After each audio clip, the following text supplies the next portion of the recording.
Doctor साहब, सबसे पहले तो मेरा सवाल आपसे ये है कि जो थर्ड वेव है उसके आने का काफ़ी दिनों से चल रहा है कि थर्ड वेव आने वाली है कोविड की।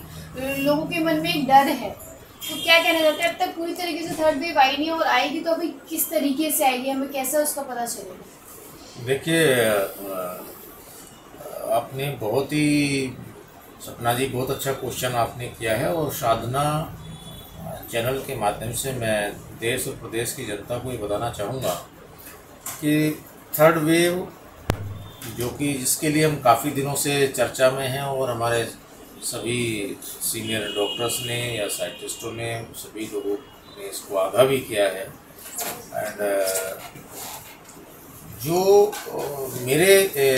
विचार के अनुसार मैं एक चीज़ आपसे शेयर करना चाहूँगा आपके चैनल के माध्यम से,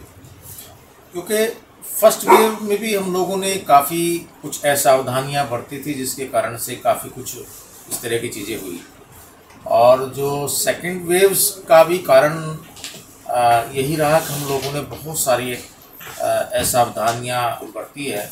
चाहे वो सार्वजनिक स्थानों पे जाना, मास्क का प्रॉपरली यूज नहीं करना, प्रॉपरली सैनिटाइजेशंस नहीं करना,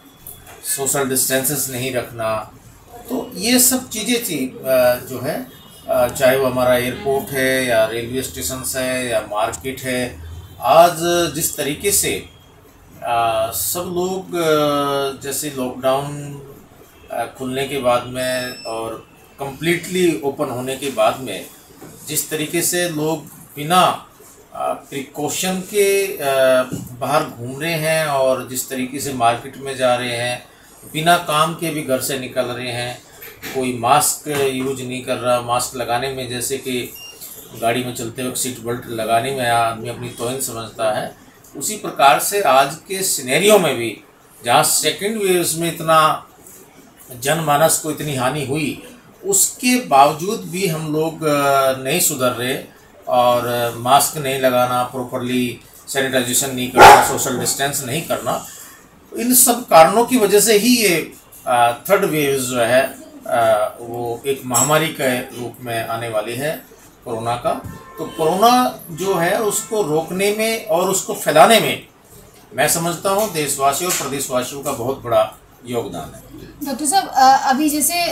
वैक्सीनेशन का भी बहुत चल रहा है कि 2 डोज लगवा लें तो आपको कोविड नहीं होगा या आप बच जाएंगे। कुछ विदेशों में, जैसे अगर हम बात करें, जैसे अभी आपने कहा कि मास्क नहीं लगा रहे, विदेशों में कई ऐसे देश हैं जिनमें ऐसा मान लिया गया है कि अगर आपने 2 डोज लगवा लिए तो आप बिना मास्क के घूम सकते हैं। ये कहाँ तक ठीक है? इसको कहाँ तक ठीक है? देखिए, आज मैं न्यूज में सुन रहा था कि हमारे केंद्रीय स्वास्थ्य मंत्री, माननीय केंद्रीय स्वास्थ्य मंत्री जी ने आज एक कहीं किसी न्यूज में कहा है कि देश, भारतवर्ष जो है बहुत विशाल देश है, और इतने बड़े विशाल देश के अंदर आज उन्होंने कहा कि लगभग हम 60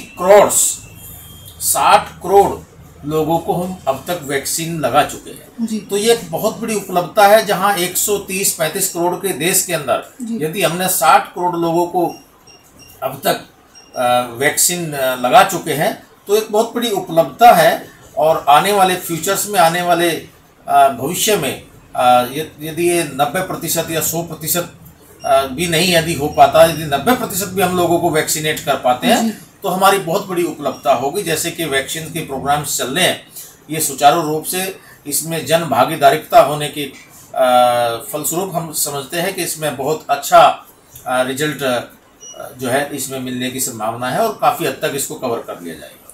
तो डॉक्टर साहब, आप मानते हैं कि अगर वैक्सीनेशन लग जाती है तो हम थर्ड वेव से बच सकते हैं? देखिए, वैक्सीन लगेगी, वो इम्यूनिटी डेवलप करेगी, एक बड़ा इसके ऊपर धारणाएं हैं। बहुत सी बार कुछ लोगों को वैक्सीन लगने के बाद भी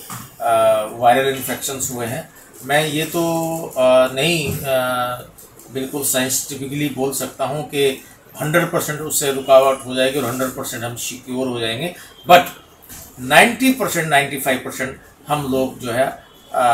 देश की जनता को बचाने में कामयाब हो जाएंगे। लेकिन उसमें सबसे बड़ी जो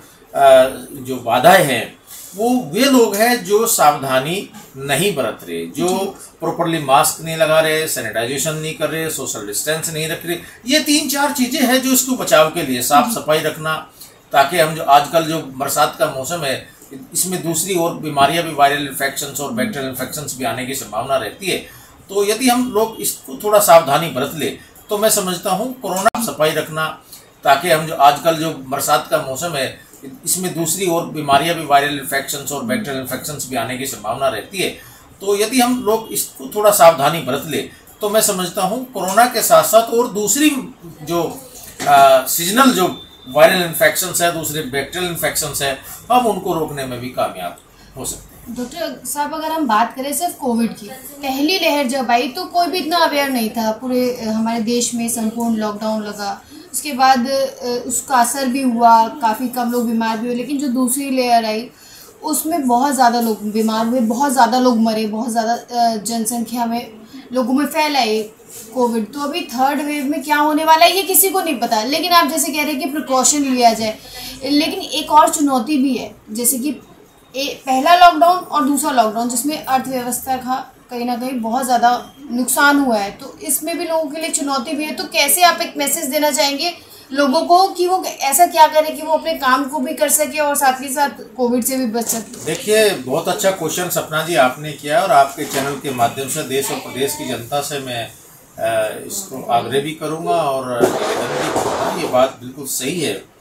कि अर्थव्यवस्था के ऊपर बहुत इसका बुरा असर पड़ा है, चाहे सरकार या हम लोग कहे या ना कहे खुले दिल से। बहुत सारी मजबूरियां होती हैं गवर्नमेंट की भी और सभी लोगों की, लेकिन वास्तविकता तो ये है कि इसमें अर्थव्यवस्था के ऊपर एक नकारात्मक प्रभाव पड़ा। लेकिन हम लोग यदि एक सही दिशा में और सही सोच के साथ सही हम इसको लेकर के चलेंगे, और जो चीज़ें हैं, क्योंकि इस बीमारी को यदि ये सोचने की बहुत आवश्यकता है, यदि ये थर्ड वेव की महामारी सेकंड वेव से भी बहुत ज़्यादा भयानक होगी, तो जब आम जनमानस को इतनी हानि हो जाएगी तो अर्थव्यवस्था तो अपने आप ही वैसे ही खराब हो जाएगी। और यदि हम लोग उस कंडीशंस में देश को ना झोंके, कुछ थोड़ी सी सावधानियां बरत करके, तो उससे हमारी अर्थव्यवस्था पर भी जो है एक सकारात्मक प्रभाव पड़ेगा, अर्थव्यवस्था भी हमारी ठीक रहेगी। आप अपने फील्ड में काम भी करते रहिए, जैसे बहुत सारे ऐसे सेक्टर्स हैं जिनमें वर्क फ्रॉम होम चल रहा है, वर्क जो घर से काम कर रहे हैं, लेकिन जहाँ ज़रूरत पड़ती है, जहाँ आवश्यकता पड़ती है और घर से बाहर जाना भी ज़रूरी हो रहा है, काम के लिए भी जाना ज़रूरी है, तो ऐसी स्थिति में हम सावधानी के तरीके से काम करें, सोशल डिस्टेंस में रहे, मास्क यूज करें, खुद भी इन्फेक्टेड ना हो, दूसरे को भी इन्फेक्टेड होने से बचाए। तो ऐसी कंडीशन में यदि हम सब लोग एक धारणा बना ले और ये सोचे कि इसमें जनमानस के साथ साथ देश और प्रदेश की भी इसमें हानि है, हमारे परिवार की भी हानि है, हमारी सबकी हानि है, और हमारी अर्थव्यवस्था जो हमारे विकास में बहुत महत्वपूर्ण एक योगदान होता है, भागीदारिता होती है,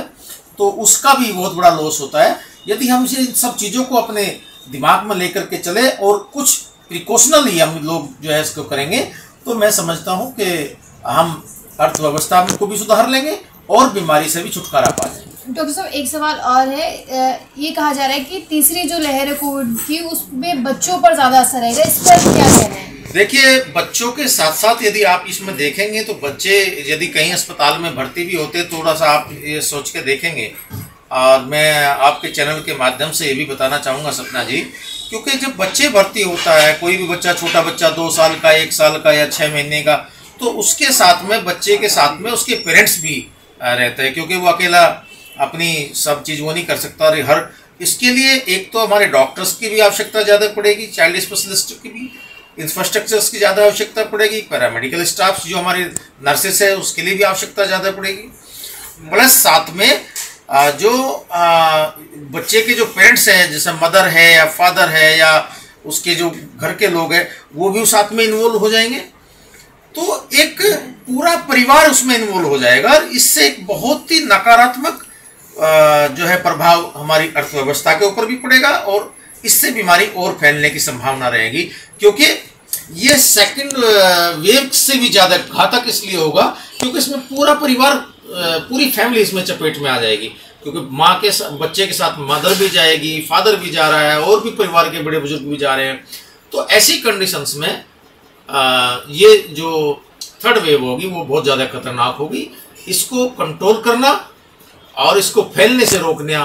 केवल हम सभी देश के नागरिकों के हाथ में है, आम जनता के हाथ में है। आपके चैनल के माध्यम से मैं सभी से अपील करता हूं कि वो सोशल डिस्टेंस रखें, मास्क का प्रॉपरली यूज करें, सैनिटाइजेशन करते रहे, हैंड वॉश करते रहे निरंतर, और आसपास सफाई रखें और लोगों को जागरूक भी करें। यदि कहीं कोई अनजाने में भी आपको बिना मास्क के दिखाई देता है तो उसको रोक करके, टोक करके, प्यार से उसको समझाएं कि भाई मास्क लो। यदि आप उसके पास नहीं हो तो अपने पास, यदि आपके पास में कोई एक्स्ट्रा मास्क हो उसको दे दो, ताकि वो और लोगों को बीमार ना करे और बीमारी को ना फैलाए। डॉक्टर साहब, अगर हम यहाँ पे नोएडा की बात करें, आप आईएमए के अध्यक्ष भी हैं, तो जैसे कि आपने बताया कि तीसरी लहर आएगी तो हमें इस तरीके का इंफ्रास्ट्रक्चर चाहिए होगा, ज़्यादा तैयारियाँ चाहिए होगी, तो नोएडा में क्या तैयारियाँ हैं? देखिए, अभी जिला स्वास्थ्य विभाग ने और आईएमए ने मिलकर के बहुत अच्छी तैयारी हम लोगों ने की हुई है, लेकिन मैं चाहता हूं कि अपनी एक आम नागरिक की तरह से भी सोचता हूं, और एज ए डॉक्टर भी एंड आईएमए अध्यक्ष होने के नाते भी मैं तो यही कहना चाहूँगा कि इन तैयारियों की आवश्यकता ना पड़े, ये थर्ड वेव ना फैले, इसको आने से पहले ही हम रोक लें। जो कहते हैं ना कि समुद्र में तूफान आने से पहले यदि हम उसको रोक लेते हैं, कहीं सावधानियां बरत लेते हैं, तो जनमानस की हानि कम होती हैं। तो यदि हम लोग पहले ही सावधानी बरत लेंगे तो दुर्घटनाएं कम होंगी। Thank you.